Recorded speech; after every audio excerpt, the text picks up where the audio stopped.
என் தங்கமே, இன்று இந்த அப்பன் உனக்கு பேராபத்தான செய்தியைத்தான் கொண்டு வந்திருக்கிறேன். என் பிள்ளை, சொன்னவுடன் பதற வேண்டாம், பயப்பட வேண்டாம். அதற்கு அவசியமில்லை. அப்பன் சொல்கின்ற விஷயம் உன் வாழ்க்கையில் நடக்கிறதா? உண்மையாகவே இது போன்று ஒரு சூழ்ச்சிகள் நீ இருந்து கொண்டு இருக்கின்றாயா என்று சிந்தித்து பார். நிச்சயமாக உனக்கான நன்மைகள் உன்னை வந்து சேரும். என் பிள்ளை, உன்னை சுற்றி ஒருவருடைய சூழ்ச்சிகளை மிகவும் இறுக்கமாக பின்னப்பட்டு இருக்கின்றது. என் பிள்ளையே, நீ கவனமாக இருக்க வேண்டிய நேரம். நான் சொல்கின்ற இந்த அடையாளத்தை கொண்டு நபரிடம் நீ கவனமாக இருக்க வேண்டும். இல்லை என்றால் அவர்கள் உன் வாழ்க்கையில் கேள்விக்குறியாக நிறுத்தி வைத்து விடுவார்கள். உன்னோடு பேசுகின்ற சிலருடைய மனநிலையை அவர்கள் மாற்றி வைத்திருக்கின்றார்கள். நீ நல்லதே செய்தாலும் அங்கு தவறாகத்தான் அது போய் சேருகின்றது. என் குழந்தை, இப்படிப்பட்ட ஒரு சூழ்நிலையை உனக்கு உருவாக்கி கொடுத்த இவர்களிடத்தில் நீ கவனமாகத்தானே இருக்க வேண்டும். பயப்பட சொல்லவில்லை, கவனமாக இரு. இல்லை என்றால் இவர்களால் உனக்கு பேராபத்து நேர்ந்துவிடும் என்றுதான் உன் அப்பன் சொல்கின்றேன். அப்படியானால் உன் வாழ்க்கையில் என்ன நடந்து கொண்டு இருக்கின்றது? எந்த விஷயம் உன் வாழ்க்கையில் உனக்கு பேராபத்தை கொடுக்க காத்து கொண்டு இருக்கின்றது என்பதை நீ நிச்சயமாக இப்பொழுது தெரிந்து கொள்ள வேண்டியில்லை என்றால் இது உனக்குத்தான் ஆபத்தை கொண்டு சேர்த்துவிடும். என் பிள்ளையே, உன்னுடைய வாழ்க்கையில் கஷ்டங்கள் அதிகமாக வருகின்ற பொழுது உனக்கு இந்த வாழ்க்கையின் மீது இருக்கின்ற நம்பிக்கை கொஞ்சம் கொஞ்சமாக குறைந்து கொண்டு இருக்கின்ற நேரத்தில் இது போன்ற சூழ்ச்சிகளுக்கெல்லாம் நீ சிக்கி கொண்டு இருக்கின்றாய் என்று தெரியும் பொழுது அது மேலும் மேலும் உனக்கு மனவேதனைத்தான் கொடுக்கும் என்பதை என்னாலும் நிச்சயமாக புரிந்து கொள்ள முடிகின்றது. என் பிள்ளையே, அப்படி இருக்கின்ற இந்த நேரத்தில் உன் வாழ்க்கையின் மீது உனக்கு இருக்கின்ற நம்பிக்கை இனிமேல் அதிகரிக்க வேண்டும். அதற்கு இந்த சூழ்ச்சி வலைக்குள் இருந்து நீ வெளியில் வர வேண்டும். அப்பன் எல்லாம் தெரிந்துவிட்டு இதற்கான தீர்வினை காண்பித்து கொடுக்க விட்ட பிறகுதான் உன்னிடத்தில் வந்திருக்கிறேன் என்பதை நீ மறந்து விடாதே. என் குழந்தை, நீ செய்கின்ற விஷயங்களை ஒவ்வொன்றிற்கு பின்னாலும் ஏதாவது ஒரு சூழ்ச்சிகள் இருப்பது எப்பொழுதுமே உனக்கு தெரிய வராமல் இருந்து கொண்டு இருக்கின்றது. ஒரு முறை தெரியாமல் இருப்பதால் ஒவ்வொரு முறையும் அது உனக்கு தெரியாமல் இருக்கின்றது என்று அது உன்னுடைய தவறு. ஏனென்றால் எதையுமே நீ சரியாக கவனிக்கவில்லை. உன்னை சுற்றி என்ன நடக்கிறது என்பதை நீ சரியாக புரிந்து கொள்ளவில்லை என்றுதான் அர்த்தம். இத்தனை காலம் கடந்த பிறகும் உன்னுடைய இருப்பவர்களுடைய மனநிலை என்னவென்று தெரிந்து கொள்ளாமல் நீ இருந்து கொண்டு இருந்தால் அது உன்னுடைய தவறுதானே. என் பிள்ளையே, இனியாவது இதையெல்லாம் தெரிந்து கொண்டு இந்த வாழ்க்கையில் உனக்கு என்ன நடந்து கொண்டு இருக்கின்றது என்பதை புரிந்து கொண்டு உன்னுடைய வாழ்க்கையில் சந்தோஷத்தை நீ இனியாவது மீட்டெடுக்க வேண்டும். யாரால் உனக்கு கஷ்டம் வந்திருக்கிறது என்று ஒரு நொடி நீ யோசித்து பார். நிச்சயமாக இந்த வாழ்க்கை உன்னிடத்தில் என்ன சொல்ல வந்திருக்கிறது என்பதை நீ புரிந்து கொள்ள வேண்டும். அப்பன் சர்வசாதாரணமாக எல்லாம் எப்பொழுதும் ஒன்றை சுமத்துவது கிடையாது. நான் குற்றம் சுமத்துகிறேன் என்றால் அவர்கள் செய்த தவறு 100க்கு 100 உண்மை. இனிமேல் அவர்கள் திருந்த வேண்டிய கால கட்டாயம் இல்லை. இதற்கு மேலும் அவர் திருந்த மாட்டேன், இப்படித்தான் இருப்பேன் என்று சொல்வார்களானால் அவர்கள் தெய்வத்திடமிருந்து தண்டனைகளை பெற வேண்டிய நேரம் வந்துவிட்டது என்று அர்த்தம். என் குழந்தை, இந்த சூழ்நிலையில் உனக்கு கொடுத்திருக்கின்ற ஒரு சில பிரச்சனைகள் உனக்கு சற்றென்று புரிந்து விடுகின்றது. ஆனால் இவர்கள் கொடுத்த பிரச்சனைகள் தான் உன்னால் புரிந்து கொள்ள முடியவில்லை. அதற்கு காரணம் என்ன தெரியுமா? இவர்கள் அவ்வளவு சரியாகவும் தத்ரூபமாகவும் உன் வாழ்க்கையில் நடித்து கொண்டு உன்னிடத்தில் நடமாடிக்கொண்டு இருக்கின்றார்கள்.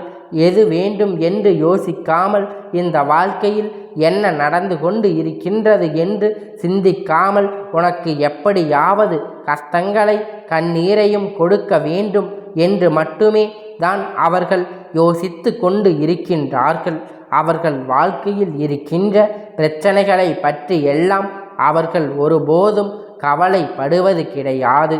ஆனால் உன்னுடைய வாழ்க்கையின் பிரச்சனைகளை கொடுப்பதில் அதிக கவனத்தோடு இருந்து கொண்டு இருக்கின்றார்கள். இவருடைய அடையாளம் என்ன தெரியுமா என் பிள்ளையே? இவர்கள் உன் குடும்பத்தில் இருக்கின்ற ஒரு பெண், அதாவது உன்னுடைய தந்தை வழியில் அவரோடு உடன் பிறந்தவர் அல்லது ஒன்று விட்ட சித்தப்பா பெரியப்பா போன்ற உறவாக இருக்கலாம். ஒருவருடைய குழந்தை. இந்த பெண்தான் மனதுக்குள் ஒரு பொழுதும் நல்ல எண்ணங்களை வளர்த்து கொள்வது கிடையாது. சகினி போல எப்பொழுதும் சண்டைகளை மூட்டிக்கொண்டு இருக்கக்கூடியவர்கள்.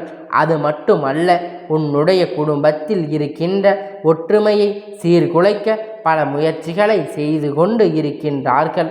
எப்பொழுதும் உன்னுடைய இல்லத்திற்குள் வருவது போவதுமாக இருந்து கொண்டு இருக்கின்ற இவர் மனதுக்குள் ஒரு துளி அளவு கூட நல்ல எண்ணமே கிடையாது. அடுத்தவர்கள் வாழ்க்கையை எப்படி கெடுக்க வேண்டும், அடுத்தவர்களை எப்படி அழிக்க வேண்டும், நம்முடைய பிள்ளைகளை விட இவர்களுடைய பிள்ளைகள் சந்தோஷமாக வாழ்ந்துவிடக்கூடாது, இவர்கள்தான் மகிழ்ச்சியாக இருக்க வேண்டும், இவர்கள்தான் நல்ல வசதியாக இருக்க வேண்டும் என்று என் பிள்ளை முதலில் அவர்கள் நினைப்பதை நீ உணர்ந்து யாராவது இப்படி நினைப்பார்களா என்று என் பிள்ளை நீ சொல்வாய். இப்படி அப்பன் செவிகளுக்கு அது கேட்க செய்கின்றது. ஏனென்றால் என் பிள்ளையே, இத்தனை வெள்ளந்தியாக நீ வளர்ந்து வந்திருக்கின்றாய். உன் வாழ்க்கையில் நடக்கின்ற பிரச்சனைகள் இதுதான் என்று சொன்ன கூட அது நீ நம்ப மாட்டாய். அது பெரிதாக எடுத்து கொள்ளாமல் அடுத்தவர்களின் மீது உனக்கு அத்தனை நம்பிக்கை, இந்த நம்பிக்கை உன் மீது வைத்திருந்தால் என் பிள்ளை நீ பிழைத்திருப்பாய் என்று உன் வாழ்க்கையில் நீ நினைத்த விஷயங்களை அடைந்திருப்பாய். இத்தனை காலமும் இது போன்றவர்களை நம்பித்தான் நீ உன் வாழ்க்கையை தொலைத்து வந்திருக்கின்றாய் என்பதை முதலில் புரிந்துகொள். உனக்கு வேதனைகளை கொடுக்கவும் மறைமுகமாக இதிலிருந்து கொண்டு உனக்கு கஷ்டங்களை கொடுக்கவும் இவர்கள் நினைத்த விஷயங்கள் பல உண்மையாகவே வெற்றியைத்தான் பெற்றிருக்கின்றது. நீயும் அதற்காகவே போல வாழ்க்கையில் என்ன நடந்தாலும் உடனே அழுவதும் கண்ணீர் விடுவதுமாக தானே இருந்து கொண்டு இருக்கின்றாய். அப்படியானால் அவர்கள் நினைத்தது உன் வாழ்க்கையில் நடந்து விட்டது என்று தானே அர்த்தம். என் பிள்ளையே, இதையெல்லாம் உடனடியாக உன்னுடைய வாழ்க்கையில் இருந்து நீக்க வேண்டும். இவர்களுடைய எண்ணங்களை உடனடியாக உன்னுடைய வாழ்க்கையில் இருந்து தள்ளிவிட வேண்டும். உன்னுடைய குடும்பத்தில் நடக்கின்ற ஒவ்வொரு விஷயத்தையும் ஒன்று கூட ஒரு அடி பிறழாமல் அப்படியே வெளியில் சொல்கின்றார்கள். இங்கே நடப்பதை எடுத்து காட்டி சொல்கின்றார்கள். அதுவாவது எந்த காலகட்டத்தில் நல்ல பெயரை வந்துவிடக்கூடாது. நீங்கள் செய்கின்ற நன்மைகளை கூட மறைத்து வைத்து விடுகின்றார்கள். அதையும் அவர்கள் செய்தது போல மற்றவர்களிடத்தில் காட்டிக் கொள்கின்றார்கள். என் பிள்ளையே, இது போன்ற சூழ்ச்சிகளுக்குள் எப்பொழுதுமே சிக்கி தவிப்பதை விட இந்த பக்கம் சொல்லாமல் இருப்பது உனக்கு நல்லது என்பதை முதலில் நீ புரிந்து கொள்ள வேண்டும்.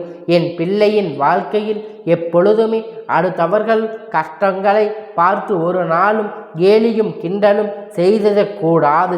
ஏனென்றால் நாளை இது போன்ற நிலைமை உன்னுடைய வாழ்க்கையில் வரலாம் என்பதை நீ புரிந்து கொண்டால் போதும்.